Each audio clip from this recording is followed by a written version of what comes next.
Assalomu alaykum hammaga. Demak, bugundan boshlab Nodirbek Ismoilov ikkinchi kitobini masala yechimini ko'rib chiqamiz. Demak, bizga DNK tipidagi masala berilgan.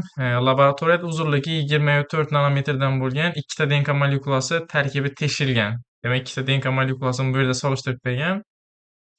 Quyida 33, 34, 35-chi savolga javob topishimiz kerak. Demak, avval DNK uzunligini hisoblab olamiz. Demak, 20,4 nanometr. Buni 0,4 ga bo'ladigan bo'lsak, 60 nukleotit hosil bo'ladi. Demak, bu DNKning birinchi tipi. Demak, jami, ya'ni birinchi zanjirimizda 120 nukleotit bor ekan. Ikkinchi DNKda ham xuddi shunday 120 nukleotit bo'ladi. Demak, birinchi bandni o'qiymiz.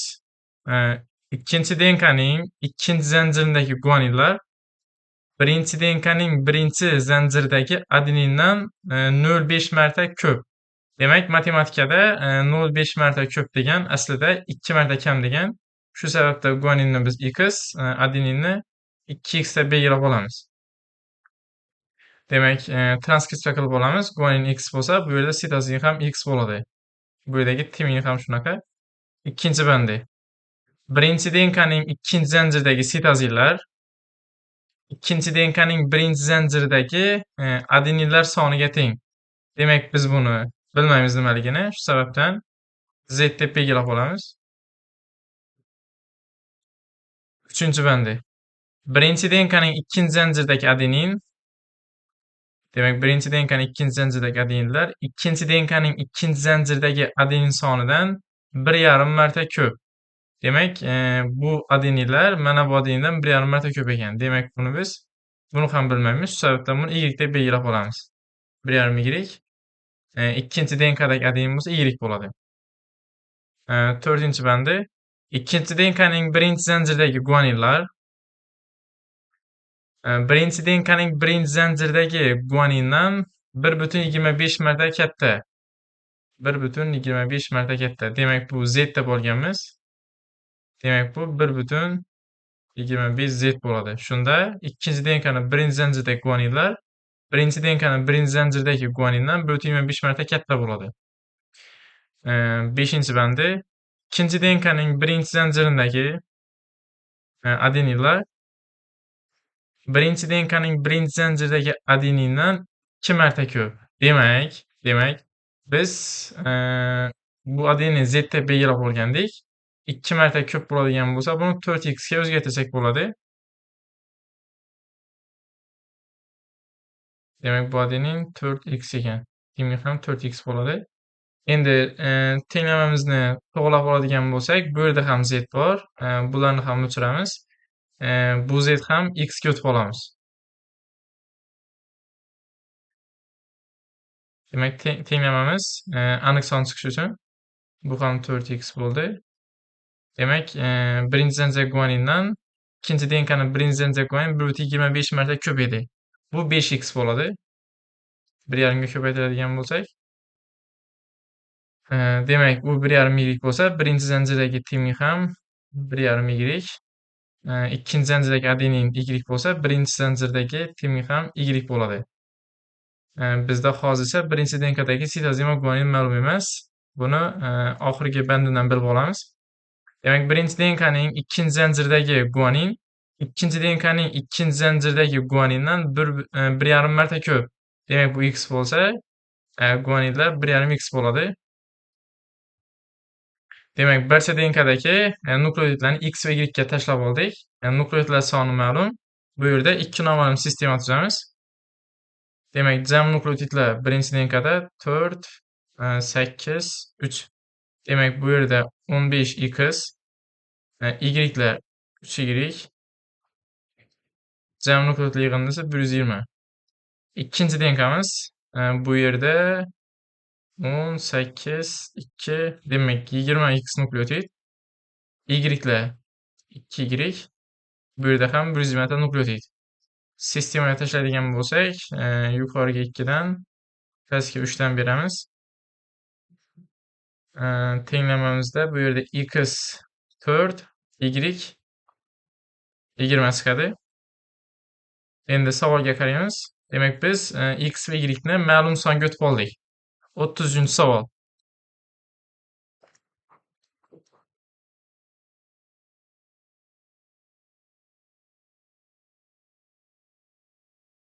Demek 30-savolda bizda quyidagi narsa so'ralgan. Ikkala DNK tarkibidagi jam adenin nukleotidlar soni kerak. Demek birinchi DNK'mizda 2x 1,5y. İkinci DNK'mizda 4x y. Bular yig'indisini hisoblab olamiz. Demek adeninlar bu yerda 6x, y'lar 2,5y. Demek 2,5y.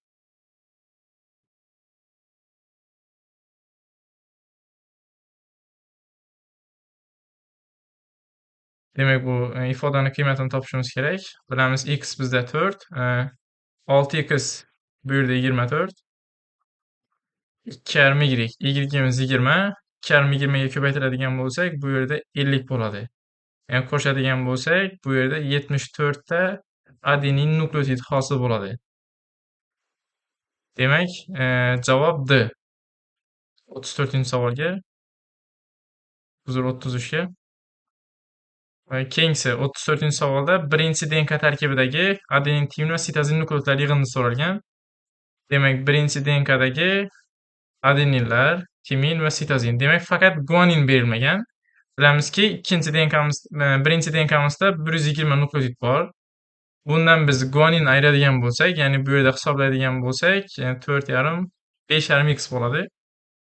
5,5 4 ga ko'paytiradigan bo'lsak, bu yerda 22 bo'ladi. Ya'ni guaninlar soni.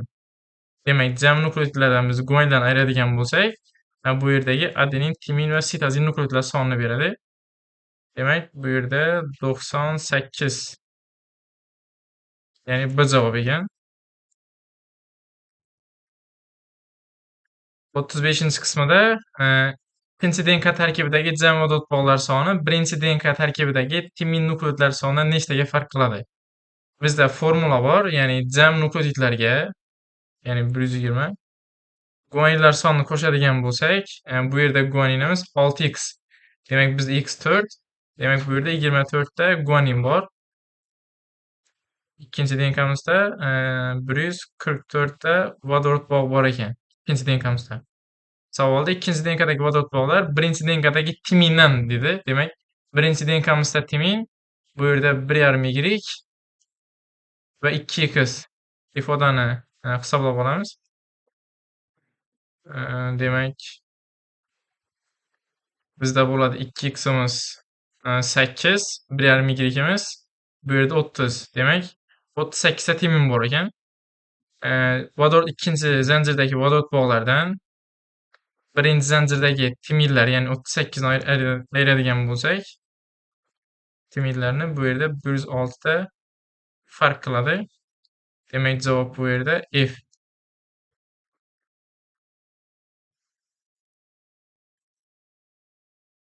36-masala esa, demak, bu Hardy-Weinberg tibidagi masala. Savolda ma'lum bir populyatsiya o'rganilganda sepkililik genining uchrash chastotasi sepkilsizlik geni uchrash chastotasidan 40% ga kamroq. Bilamizki, sepkililik bu dominant, sepkilsizlik resessiv. Demak, savolda sepkililik geni sepkilsizlikdan 40% ga kam ekan. Biz sepkilsizlik genini x deb oladigan bo'lsak, bu x-40 bo'ladi. Bilamiz, bularning yig'indisi 100%. Buni bir nomani tenglama qilib ishlaydigan bo'lsak, bu yerda x 70 chiqadi.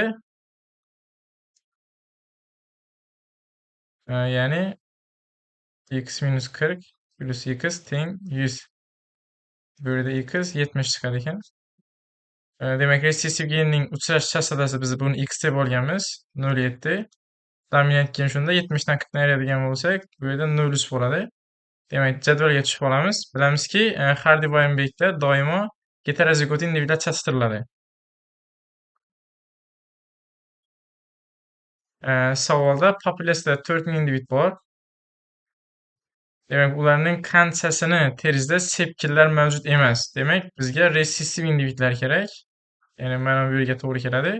Resessivlar bizda gen chastotasi 0,7 dan, demak, 1 ga ko'paytiradigan bo'lsak, bu 49% ga teng bo'ladi. 4000 individ bu yerda 100%. 49%ni hisoblaydigan bo'lsak, demak 4000 ning 49%,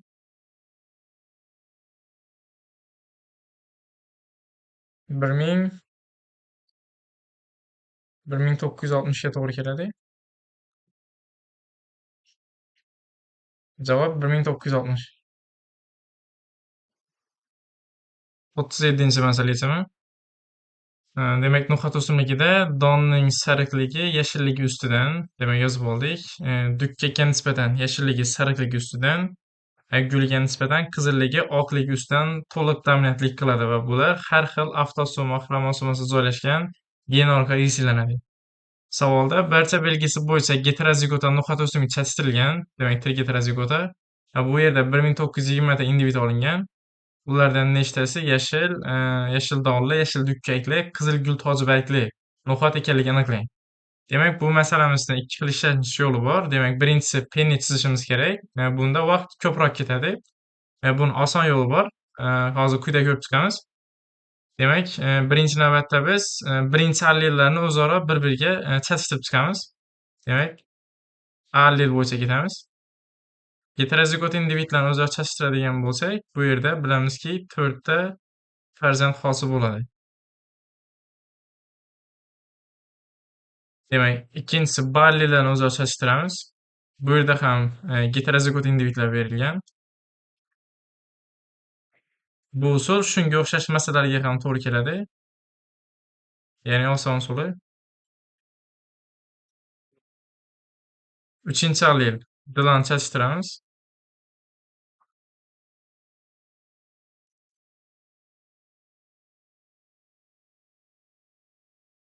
Bu yerda ham 4 ta farzand hosil bo'ladi. Endi keyingisi savolda yashil donli so'ralgan. Bilamizki, yashil don bo'lish uchun ala kichik bo'lishi kerak. Demak, bularning ichidan, ya'ni 4 ta farzandning ichidan faqat bittasida yashillik xususiyati bor. Demak, 1 taqsim 4. Ikkinchi allelga o'tamiz. Yashil dukkakli. Yashil dukkak bo'lish uchun B katta bo'lishi kerak. Demak, bilamizki, Mendelning birinchi qonuni bo'yicha mana shu uchisida yashil dukkak hosil bo'ladi. Jami farzandlarning 3 qismi shunaqa ekan. Demak, 3 taqsim 4. 3-chi allel qizil gulli o'simliklar kerak. Qizil gul ham dominant. Bu yerda ham Mendelning birinchi qonuni bo'yicha uchalasi qizil bo'ladi. Demak, 3 taqsim 4. Bularni bir-biriga ko'paytiradigan bo'lsak, bizga kerak individlar soni 9 ta. Bu yerda 64 ta farzand olingan jami. Demak, bu pastdagi jami individlar soni, yuqoridagisi bizdan so'ralgan individning nisbati. Demak, 64 ta organizmdan 9 tasi bizda so'ralgan individ bo'ladigan bo'lsa, 1920 da qancha bo'ladi? Demak, buni proporsiya qilib hisoblab topamiz. 1920 ni 9 ga ko'paytirib 64 ga bo'ladigan bo'lsak, bu yerda javob 270 hosil bo'ladi. 38-chi masala yechaman. Demak, tog'or o'simligining barglarida antosian, ya'ni qizil rang yuzaga chiqaruvchi gen dominant, yashilligi bo'lsa, resessiv hisoblanadi. Agar 100 metr kvadrat sathda maydonda 15 ming o'simlik o'sadigan bo'lsa va undan 600 tasi yashil ekan. Demak, qolgani, ya'ni 14400 bu yerda antosian pigmentiga ega bo'ladi. Savolda 50 metr kvadrat maydondagi o'simliklarning nechtasida antosian, ya'ni qizil rangga ega bo'ladi deb so'ralgan. Demak, bu yerda hisoblab olamiz. Bilamizki, 100 metr kvadratda 15 ming o'simlik o'sadigan bo'lsa, 50 metr kvadrat sathda 7500 o'simlik o'sadi. Bu yerdan bizga faqat antosian pigmentiga ega bo'lgan o'simlik kerak. Demak, proporsiya qilsak bo'ladi. Bu yerda 15 mingta o'simlikdan 14400 antosianga ega bo'ladigan bo'lsa, 7500 da qancha bo'ladi? Javob 7200. Demak, 39-chi masala yechimiga ko'rib chiqamiz. Drozofila meva pashtasida ko'zining qizilligi va mo'ylovining kaltaligi ko'zining oqligi va mo'ylovining uzunligiga nisbatan dominant belgi hisoblanadi. Demak, ko'zini qizilligi oqligiga nisbatan, mo'ylovining kaltaligi uzunligiga nisbatan dominantlik qiladi. va bular jinsiy X xromosoma birikkan holda nasldan naslga o'tadi. Bu sababdan bu yerga X xromosoma yozib qo'ydik. Qanotining shakli bo'lsa, kaltaligi uzunligiga nisbatan resessiv. Demak, kaltaligi resessiv, uzunligi dominant. Bular avtosomal xromosomasida erkin holda yirsilanadi. Savolda barcha belgisi bo'yicha heterozigota bo'lgan urg'ochi organizm bilan barcha belgisi bo'yicha resessiv genotipli erkak pasha chatishtirildi. Demak, yozib olamiz. Birinchi navbatda urg'ochi organizm barcha belgisi bo'yicha heterozigot ekan.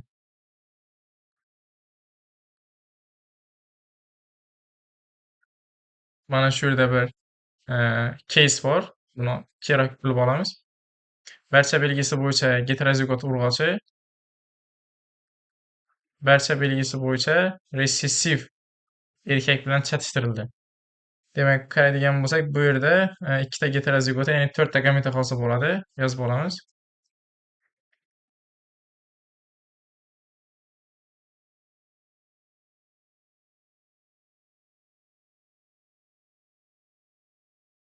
Demak, gametani ham olib bo'ldik. Ikkinchi organizmda ikkita gameta chiqadi.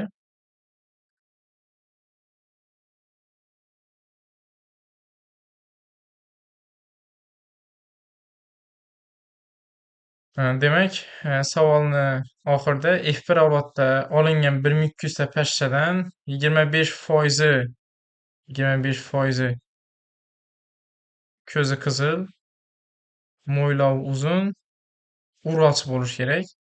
Demak, ko'zi qizil, mo'ylovi uzun. Alar katta, bular kichik va faqat mana bu qator, ya'ni urg'ochilar kerak. Demak, e'tibor beradigan bo'lsangiz, katta qatorda, katta qatorda B katta, B resessiv emas. Bizga uzun mo'ylov kerak. B resessiv bo'lishi kerak. Bu yerda uzun mo'ylov yo'q. Ya'ni 0% chiqdi. Demak, bu yerda F1 avlodga qaraladi. Bizga F1 avlod nima uchun berildi? F1 avlod bu yerda ota yoki ona organizmni genotipini to'g'ri tanlab olish uchun berilgan. Boya aytganimdek, bu yerda biz uchala belgisi bo'yicha tirik heterozigota urg'ochi organizm yozildi, lekin bu dominant genlar faqat otadan yoki faqat onadan kelganligini qayerdan bilamiz? Biz bu narsani bilmaymiz. Shu sababdan F1 avlod orqali ota-ona genotipini to'liq topib olamiz. Demak, bu yerda F1 avlod bizni qanoatlantirmadi, ya'ni 25% chiqmadi. Demak, bu yerda genlar o'rnini almashtiramiz. Ya'ni dominant genlarni bir otadan, dominant genlarni bir onadan kelgan bo'ladi. Hozir quyida chatishtirib ko'ramiz.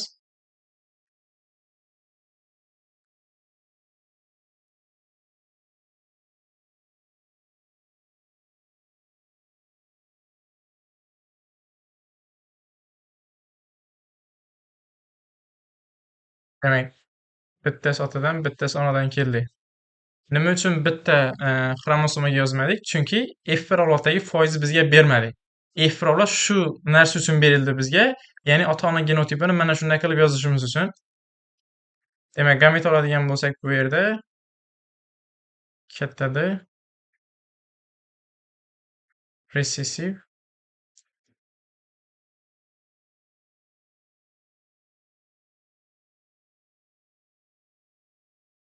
demak, mana bu narsani qaytadan tekshirib ko'ramiz. Qizil ko'zli, mo'ylov uzun, A katta, B kichik bo'lishi kerak. Mana bu ikkisiga to'g'ri kelyapti. Bu yerda A resessiv, ya'ni bularni birisi ham olinmaydi. Demak, 2 taqsim 8 bu yerda 25% beryapti. Ya'ni F1 avlodni qanoatlantirdi. Demak, mana shu joyi muhim. Diqqat bilan eshitamiz. Demak, bizga F1 avlod nima uchun beriladi? F1 avlod asosan ota-ona organizmni genotipini to'liq tanlab olish uchun kerak. Biz boya tirik heterozigota qilib yozganda bu yerda 25% bermadi. F1 avlod bizga shu narsa uchun berildi, ya'ni genotipni to'g'rilab o'tishimiz uchun. Demak, bu yerda dominant genlarning biri ota organizmdan kelgan bo'lsa, ikkinchisi bu yerda ona organizmdan kelgan bo'ladi. Demak, boshqa masalalarda ham F1 avlodga alohida urg'u berib o'qiymiz. Savolni oxirini o'qiydigan bo'lsak, F1 avlodda mo'ylovi uzun, ko'zi oq, urg'ochi va qanoti kalta, mo'ylovi uzun erkak pashshalarning jami soni kerak. Demak, topib olamiz. Mo'ylov uzun, ko'zi oq. Mo'ylov uzun bo'lishi uchun demak Bular resessiv, ko'z oq bo'lishi uchun ular ham resessiv bo'lishi kerak. Lekin urg'ochi organizm bo'lishi kerak. Demak, mo'ylovi uzun, ko'zi oq, urg'ochi. Bu yerda bizga RSCC bo'lishi kerak. Qaraydigan bo'lsak, bu erkak, bu qatorga qaramaymiz. Katta bo'lgani uchun mana bu ikki qator chiqib ketadi. RSCC lekin bu yerda B katta, ya'ni mo'ylov uzun bo'lishi uchun bular RSCC bo'lishi kerak edi. Demak, A bandiga 0% bo'ladi va qanotlari kalta, mo'ylovi uzun erkaklar. Demak, qanoti kalta, mo'ylovi uzun. Qanot kalta bo'lishi uchun bular katta, mo'ylovi uzun bo'lishi uchun bu yerni adashtiribmiz. Demak, qanot kalta bo'lishi uchun bular kichik, mo'ylov uzun bo'lishi uchun bular ham ressissiv bo'lishi kerak. Mana shu ikki narsani qidiramiz, faqat erkaklar ichida. Demak, bular ham ressissiv bo'lishi kerak. Bu yerda D katta bo'lgani uchun buni olmaymiz. Bu va D kichik, bitta. Bu yerda katta olmaymiz. Bu yerda ham B katta olmaymiz. Demak, bitta individ erkaklarning ichidan savolda qanoti kalta, mo'ylovi uzun erkak pashshalarining jami soni deb so'ralgan. Bu B qismida 1/8, ya'ni 12,5% ga to'g'ri keladi. Bizda jami bu yerda 1200 ta avlod olingan. Buni 12,5 ni hisoblaymiz. 1200 avlodning 12,5. Demak, bu 8 dan 1 qismiga to'g'ri kelsa 150 ta individ bo'ladi. Demak, birinchi bandinda 0%, ya'ni 0 ta individ. Ikkinchi bandinda, ya'ni erkaklar 150 ta. Bularning yig'indi so'ralgan. Biz bu yopiq testda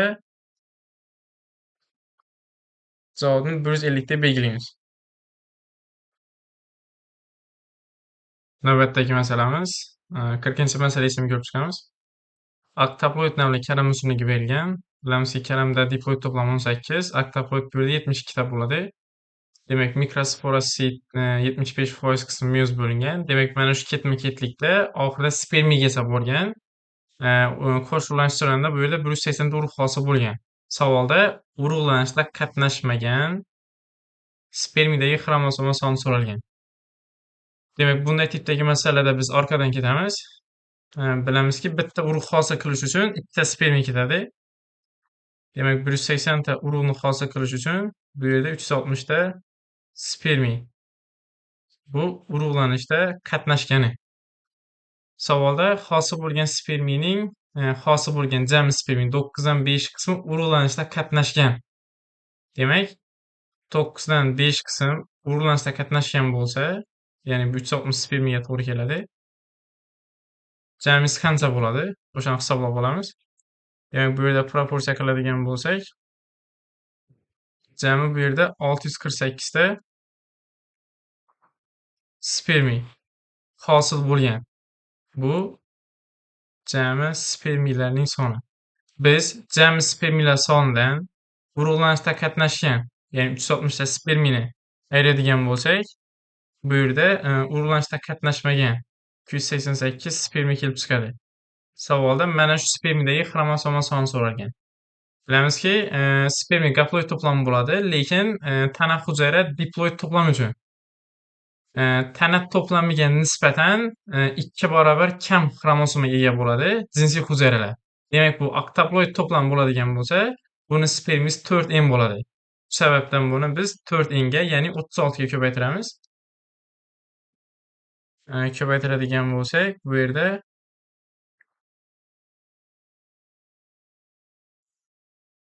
10.368 ta xromosoma bo'ladi. Urug'lanishda qatnashmagan spermidagi xromosoma soni. Demak, bu qismlarni biz masalamizda ishlatmaymiz, lekin shunday tipdagi masalalar bor. Dastlabki mikrosporatitlar sonini so'rash mumkin. Hozir ketma-ketlikda, ya'ni qatnashgan bilan qatnashmagan qism nisbati orqali spermidan mikrosporaga, mikrosporadan mikrosporasiga shu ketma-ketlikda o'tib olamiz. Lekin bu yerda faqat spermi so'ralgani uchun masalamizni shu yerda yakunlaymiz. Javob 10.368.